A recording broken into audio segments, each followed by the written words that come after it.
1 à 14. Là, il est écrit. Que dirons-nous donc? Demeurerions-nous dans le péché afin que la grâce abonde? Loin de là.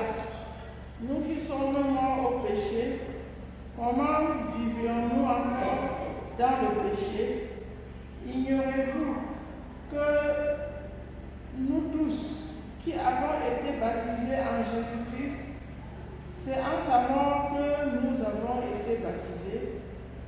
Nous avons donc été ensevelis avec lui par le baptême en sa mort, afin que, comme Christ est ressuscité des morts par la gloire du Père, de même nous aussi, nous marchions en nouveauté de vie. En effet, si nous sommes devenus une même plante avec lui par la conformité à sa mort, nous le serons aussi par la conformité à sa résurrection, sachant que notre vieil homme a été crucifié avec lui, afin que le corps du péché fût détruit, pour que nous ne soyons plus esclaves du péché, car celui qui est mort est libre du péché. Or, si nous sommes morts avec Christ, nous croyons que nous vivrons avec lui, sachant que Christ ressuscité des morts ne meurt plus, la mort n'a plus de pouvoir sur lui, car il est mort et c'est pour le péché qu'il est mort une fois pour toutes. Il est revenu à la vie et c'est pour Dieu qu'il vit. Ainsi, nous-mêmes, vous-même, regardez-vous comme morts au péché et comme vivants pour Dieu en Jésus-Christ. Que le péché ne règne donc point dans votre corps mortel et n'obéissez pas à ses convoitises. Ne livrez pas vos membres au péché comme des instruments d'iniquité, mais donnez-vous vous-même à Dieu comme étant vivants de mort que vous étiez, et offrez à Dieu vos membres comme des instruments de justice. Car le péché n'aura point de pouvoir sur vous, puisque vous êtes non sous la loi, mais sous la grâce. Amen. En ce premier jour de la Semaine Sainte, le texte de l'Épître de Paul aux Romains qui vient de nous être proposé, dont la lecture vient d'être faite, le thème de notre message est le suivant: devenir une même plante avec Christ. Devenir une même plante avec Christ. S'il est vrai que l'apôtre Paul, écrivant aux chrétiens de Rome, est dans une série de questions qui ouvrent le texte dont la lecture vient d'être faite, que dirions-nous donc? Demeurions-nous dans le péché? Non, loin de là. Demeurer dans le péché, c'est refuser de devenir une même plante avec Christ. Demeurer dans le péché, c'est annuler la puissance de l'œuvre de la croix dans notre propre vie. Demeurer dans le péché, pour l'apôtre Paul, c'est être esclave et non libre. Écrivant donc aux chrétiens de Rome, qui avaient connu l'expérience de la puissance de la mort de Jésus à la croix, il recadre l'histoire de l'humanité en ces termes. Ignorez-vous que nous tous qui avons été baptisés, c'est en Jésus-Christ que nous avons été baptisés. Devenir donc une même plante avec Jésus est le symbole d'un baptême qui est traduit par la mort au péché et la résurrection à nous. Tout baptême chrétien donc devient le signe de la mort au péché et la résurrection avec Jésus-Christ.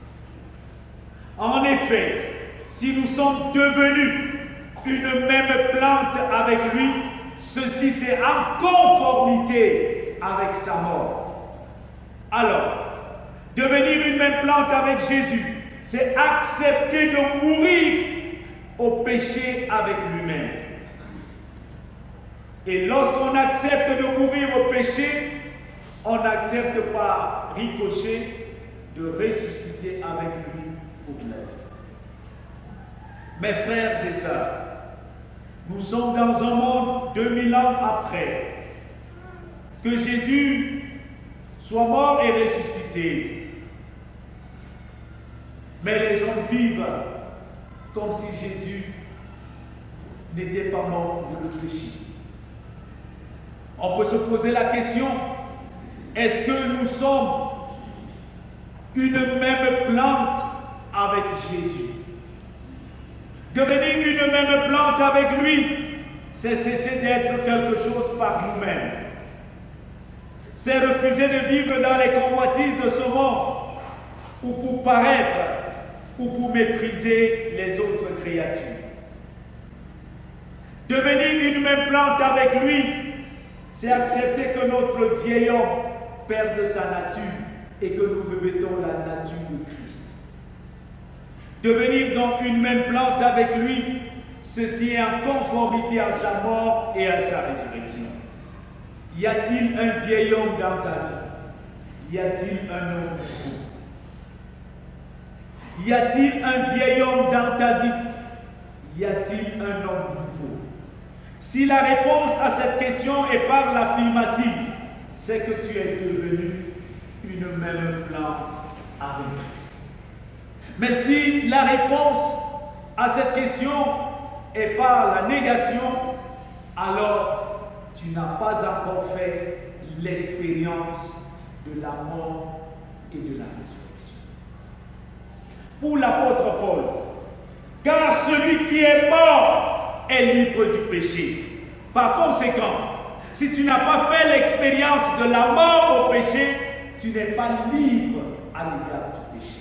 C'est pourquoi tu peux livrer des batailles intérieures et extérieures à l'égard du péché. Tu n'es pas libre, tu es encore esclave. Et l'apôtre Jean dit que Tom est esclave de ce qui a triomphé de lui. Donc si nous sommes morts au péché, nous devenons par la même occasion libres à l'égard du péché. Mais si nous ne sommes pas morts au péché, nous sommes esclaves du péché. Sachant que Christ, ressuscité d'entre les morts, ne meurt plus. En clair, on ne peut pas être une même plante avec Christ et vivre une vie qui traduit le contraire. On ne peut pas être un homme libre et vivre comme un esclave. En cette semaine, mon frère, ma soeur, vis comme un homme libre et pour cela, deviens au préalable une même plante avec lui. Voici donc les conséquences de tout homme ou toute femme qui est devenu une même plante avec Christ. Le péché ne règne pas dans son corps. Le règne du péché est terminé. Le règne des jalousies, des coups bas, des intrigues, des mensonges, des pratiques idolâtres sont terminés. Le règne de l'adultère, de l'immoralité est terminé.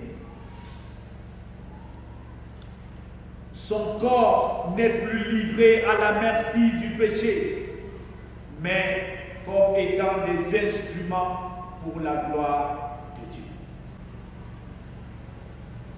Peux-tu donc dire, mon frère, ma soeur, que tu es devenu une même plante avec Christ? Que fais-tu des membres de ton corps? Sont-ils des membres livrés à la prostitution, à l'idolâtrie, au mensonge, à la complaisance, à la procrastination? Jésus est mort une fois pour toutes, et c'était pour le péché, afin que toi et moi, nous devenions une même plante avec lui. Par sa résurrection, il nous a donné une nouvelle identité. As-tu conscience de cette identité-là? Vis-tu comme un homme libre, un homme affranchi du péché? Y a-t-il des choses pour lesquelles tu as besoin que Jésus établisse son règne dans ta vie? L'apôtre conclut: car le péché n'aura point de pouvoir sur vous, puisque vous êtes non sous la loi, mais sous la grâce.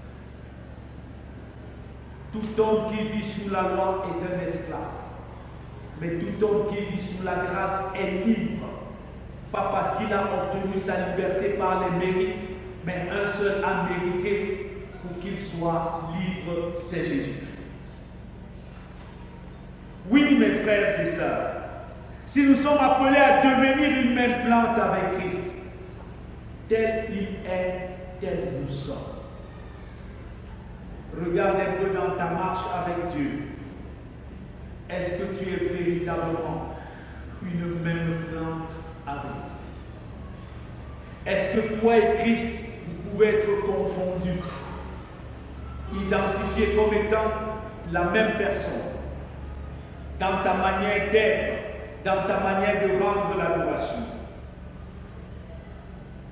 Car il est mort. Et il est mort pourquoi? Pour le péché. Jésus est mort pour le péché. Il est aussi ressuscité. Il est ressuscité pourquoi? Pour donner la vie. Devenir une même plante avec Christ est le signe que tu vis par Christ et pour Christ.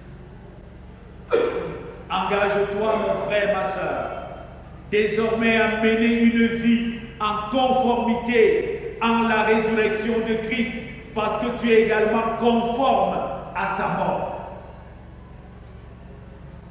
Cela suppose qu'on ne devrait pas voir des chrétiens saisonniers, des chrétiens qui disent oui pour un temps et non pour un autre temps.